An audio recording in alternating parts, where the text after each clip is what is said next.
자, 시청자 여러분들 반갑습니다. 바른 목소리를 전달하는 채널 얼음사이다입니다. 자, 여러분들 늦은 시간에 제가 깜짝 놀라가지고 영상 하나를 또 급히 찍어 올립니다. 밤 12시가 넘어가고 있는데요. 자, 최근에 이재명을 무려 예수님에 비유해버리는 신격화 표현이 민주당 내부에서 등장해 버렸습니다. 공론화가 좀 뒤늦게 된 거죠. 그래가지고 좀 논란이 되고 있습니다. 나라 꼬라지가 여러분들 정말로 가슴이 아픕니다. 그리고 솔직히 이런 인간에게 선동당하는 우리 대한민국을 바라보면서 진심으로 이 나라의 미래가 좀 걱정이 됩니다. 사실 제 상식으로는 20살이 넘은 대한민국 국민이 이런 사람에게, 다른 사람도 아닌 이런 사람에게 진지하게 휘둘린다라는 게 사실 저는 좀 이해하기도 힘들고 가슴이 아프거든요. 자, 자세한 내용을 함께 알아보도록 하겠습니다. 자, 강병원 민주당 의원은 이 사람도 참고로 전북 출신입니다. 자, 강병원 의원은 과거에 이재명 대표 앞에서 마태복음 몇 장을 읽었다라고 합니다. 자, 그래가지고 뭐라고 말했냐면은 검찰의 무도한 정치 탄압에 당당하게 맞서신다면 더 큰 정치 지도자로서 예수님처럼 부활할 것임을 확신하며 드린 말씀이었다라고 어떤 자신의 과거 사례에 대해서 설명을 했습니다. 자, 그러면서 강 의원은 이에 대해서 내가 했던 마태복음 발언은 23년 2월 체포동의안을 앞두고 이재명 대표께서 민주주의 4.0 이사진과의 오찬 자리에서 허심탄회한 조언을 요청하시길래 내가 드렸던 말씀이었다라면서, 그러나 저의 충언은 당대표를 죽이려는 발언으로 곡해가 되어가지고 저는 박칠적 가롯 유다 배신자로 낙인이 찍혀가지고 결국 경선에서 처단의 대상이 되었다라고 했습니다. 아주 그냥 가슴 절절한 충성심과 아부가 정말로 대단하죠. 여러분들 어마어마한 단어들이 지금 나오고 있습니다. 자, 시청자 여러분들은 지금 이 사건의 흐름을 보면은 어떻습니까? 보고 있으면은 코미디나 다름이 없다라는 거예요. 거의 시트콤 꽁트에 가까울 정도인데 제가 보고 있는 게 이게 현실 정치라는 게 믿기지가 않습니다. 자, 민주당 강 의원은 사실 그래갖고 뭐라고 했냐면은 사실 자기는 이재명을 무려 예수에 비유를 했는데도 그러니까 마태복음 드립을 치고 아부하고 굽실거렸는 건데도 어떻게 됐습니까? 그러니까 민주당 내 개딸들 그리고 강성 지지층들에게 잘못 걸려가지고 미움을 받았던 거죠. 이러니까 제가 이제 아까 코미디 꽁트라고 했던 건데 시트콤이라고, 이재명 대표에게 감히 네가 희생을 강요하겠다는 것이냐 이런 괘씸죄에 걸렸던 모양입니다. 보면서도 사실 이게 무슨 사건인지 제 상식을 초월하다 보니까 이해가 잘 안 돼요. 무슨 여러분들 옛날에 왕정시대의 왕도 아니고 이 와중에 그래도 국회의원을 하던 양반이 굽실굽실거리면서 저렇게 또 해명을 하는 겁니다. 이 글을 통해서나마 꼭 오해를 풀어주시기 바랍니다. 윤석열 검찰 독재 정권의 심판과 총선 승리를 위해 가지고 저는 백의종군하겠습니다 라고 합니다. 야, 비장합니다. 그죠? 여러분들 우리가 지금 저런 집단을 상대하고 있습니다. 무섭지 않으세요? 제가 여러분들 가끔씩 종종 이제 표현을 부드럽게 하는 날도 있는데 좀 세게 하는 날도 있죠. 동시에 국힘당에게 좀 강하게 정신 차려야 된다라고 대오각성을 제가 요구를 할 때가 있습니다. 자, 근데 여러분들 그게 막말을 하는 게 아니에요. 저는 이런 식으로 좌파 애들이 어떤 애들인지를 워낙에 많이 겪어본 사람이기 때문에 그런 얘기를 하는 겁니다. 이게 그러니까 왜 그러냐면은 이게 말랑말랑한 온실 속의 화초 같은 그런 공무원들, 고위공직자들, 점잔 떠는 사람들의 마인드 하나만 가지고 저 집단이 상대할 수 있는 그런 호락호락한 애들이 절대로 아니거든요. 참 안타깝습니다. 자, 그래갖고 사담은 이 정도로 하고 이재명 예수 신격화뿐만 아니라 다른 기가 막힌 사례도 여러분들에게 한번 소개를 해드리겠습니다. 자, 민주당의 교활한 영감쟁이 한 사람이 있죠. 바로 정청래입니다. 이재명을 무려 축구 선수 손흥민에 비유를 해버렸습니다. 자, 시청자 여러분들도 알다시피 손흥민이 어떤 사람입니까? 그렇죠. 세계 최고 레벨의 그런 어떤 축구 리그 중에 하나인 영국의 프리미어 리그에서 무려 아시아인 최초로 득점왕을 했던 그런 선수입니다. 물론 이제 손흥민 선수는 우리가 기억하는 어떤 다른 전설적인 선수들하고 비교를 하면은 드리블링이 조금 아쉽다든지 가끔씩 이렇게 좀 기량의 기복이 있기는 합니다만, 그래도 그거는 이제 또 이제 그런 전설적인 선수들과 비교를 했을 때의 경우고, 우리 또 이제 일반적인 어떤 현대 스포츠에서 보면은 그래도 대단한 업적을 세운 축구 선수인 거는 우리가 부정을 할 수가 없습니다. 그죠? 자, 그런데 정청래는 이재명을 무려 손흥민의 비유를 한 겁니다. 그래도 우리나라에서 제일 축구, 지금 아시아에서 축구 제일 잘 나가는 선수잖아요. 말 그대로 월드 클래스인데 혹시 이러다가 총선이 지나가고 나면은 이 다음에는 민주당 내부에서 뭐 이재명이 호나우두다, 펠레다, 마라도나까지 나오는 건 아닐까 제가 진심으로 걱정이 됩니다. 지금 여러분들 이게 이 나라의 현실이라는 거죠. 이게 여러분들 민주라고 할 수 있을까요? 이게 민주정당의 모습입니까? 자, 그리고 여러분들 이 사건은 두말하면 입이 아프죠. 정말로 유명한 사건인데요. 이번에 결국에 민주당에서 낙하산 공천까지 하사받았던 안귀령이가 뭐라고 했느냐. 마치 비단처럼 아부하던 사례입니다. 자, 나이 60이 넘은 이재명이가 요즘 제일 우리나라에서 잘 나가는 20대 대표 미남 배우 중에 한 명인 차은우보다 더 이상형이다. 이재명이 차은우보다 이상형이다. 안타까운 발언입니다. 자, 여러분들 이재명 대 문재인, 이재명 대 조국 전부 다 그러니까 안귀령이는 이 살아있는 권력인 이재명이 좋다라고 이재명을 고르고 아부하다가 심지어 이재명 대 차은우가 나왔는데도 이재명을 선택해버렸다라고 합니다.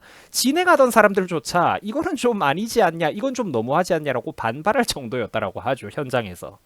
자, 결국 그래가지고 안규령이가 어떻게 됐습니까? 맞아요. 서울 도봉갑에 아무런 연고도 없고 심지어 민주당의 구청장조차 반발을 했는데도 불구하고 그 공천을 그냥 내리꽂아 줬습니다. 낙하산 공천을 하사받은 거예요. 아부와 비굴할 정도로 엎드린 그 충성한 대가를 톡톡히 보상받은 것 같죠. 자, 대한민국에서 그러니까 대한민국에서 자칭 민주당을 내세우는 자들의 현실입니다. 우리가 여러분들 저런 사람들을 상대하고 있어요. 자, 그리고 여러분들 하다하다가 이순신까지 등장을 해버렸죠. 이순신 같은 역할을 누가 해야 된다. 그게 이재명이다. 추미애조차도 살아있는 권력 앞에 아부합니다. 이재명을 두고 말하기를 무려 간디 같은 무저항 정신이라고 합니다. 어마어마하죠. 자, 그리고 여러분들 얼마 전에 재명이가 쇼를 하던 적에 여러분들 기억나세요? 그 민주당 내부에서 이재명을 김구, 여운형에 비유하기도 했습니다. 자, 물론 김구와 여운형 같은 사람들은 딱히 제가 좋아하는 인물들도 아니고 결론적으로 보면 결국에는 사실 북한 김일성에게 저 양반들이 놀아놨던 그런 어떤 옛날 옛 시대의 사람들이지만 그래도 근현대사를 적절히 왜곡하고 감추면서 적어도 민주당 좌파 진영과 좌파 사학계에서는 어떻게 합니까? 어떻게든 포장하고 재평가하고 떠받들어 모시는 인물들이죠. 거기에 민주당 내부의 인간들이 무려 이재명을 거기에 갖다 댄다라는 겁니다. 그 제가 지적하는 포인트는 바로 그런 것이거든요. 자, 그리고 여러분들 이재명이가 저번에 다치는 쇼를 하다가 상처도 사실 너무 작았죠. 그 응급 헬기 구급차 갑질 사건들 다들 기억이 나실 겁니다. 당연히 이제 이재명은 멀쩡하게 회복을 했죠. 뭐 원래 건강했으니까. 자, 그런데 민주당 서영교나 강청희 같은 양반들이 아부를 하는 그 감탄이 나오는 멘트를 여러분들 한번 보세요. 사회생활은 이렇게 베테랑처럼 해야 됩니다. 자, 서영교 민주당 최고위원 불사조처럼 살아가지고 나라에 큰일을 하실 것이다. 강청희 전 대한의사협회 상근 부회장, 민주당 영입인재라고 합니다. 깨알 같죠? 이 대표가 살아난 것은 초자연적인 힘이다. 여러분들 어떻습니까? 달달하죠? 듣는 사람이 얼마나 기분이 좋겠어요. 이 대표가 살아난 것은 초자연적인 힘이다. 이재명 수령님이 여러분들 축지법을 쓰십니다. 그죠? 동해 번쩍 서해 번쩍 천하를 쥐락펴라. 제메이 수령님이 가시는 길에 험산줄령도 비켜서고 번개도 뒤따르는 것 같습니다. 대단합니다. 살면서 저런 아부를 많이 접할 일이 없었어요. 제가 옛날 역사책이라든지 어떤 뭐 사극 이런 것도 많이 보는 사람인데도 그 보기 드문 어떤 처세 기술입니다. 자, 친애하는 구독자 여러분들 오늘 영상을 보면서 좀 어떤 기분이 드셨나요? 비위가 좀 상하지 않습니까?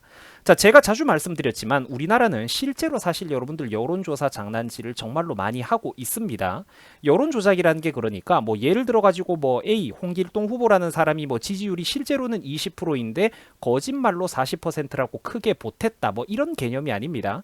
그러니까 뭐냐면은 결과값을 적절히 끼워 맞춘다라는 거예요. 사전에 그러니까 국민 개개인들 응답자들의 성향을 상당 부분 알고 있다니까요. 그래가지고 교묘하게 그거를 그냥 어느 지역구 어느 연령대 얼마라고 이렇게 퉁치면서 뭉뚱그려가지고 이제 좌파 쪽의 응답 지지율이 높을 만한 사람들을 상대로 모집단을 어느 정도 만들어 둔 뒤에 그 다음에 여론조사를 돌린다라는 겁니다. 그러면은 입맛에 맞는 특정인에게 특정 세력에게 유리한 결과가 나온다라는 거죠.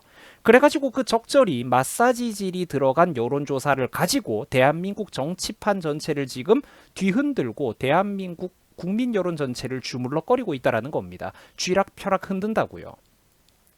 자, 그런데 여러분들 또 오늘은 이 얘기를 계속하려는 건 아니고요. 여론 조작도 물론 심하지만 또 대한민국 국민들의 특성이 어떻습니까? 그렇죠. 한국 국민들이 선동이 잘 돼도 너무 잘 됩니다. 발표를 하면은 일단 고지고대로 믿어버려요.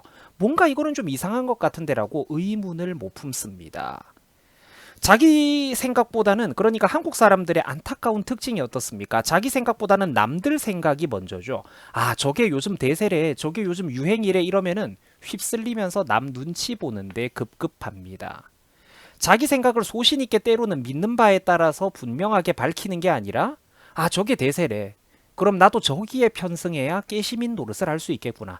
아, 저기에 나도 편승을 해야 저 대세에 편승을 해야 나도 SNS에서 깨시민처럼 보일 수가 있겠구나. 반대와 이견에 부딪히지 않을 수 있겠구나. 이런 게 우리나라 사람들은 굉장히 심하다라는 거예요.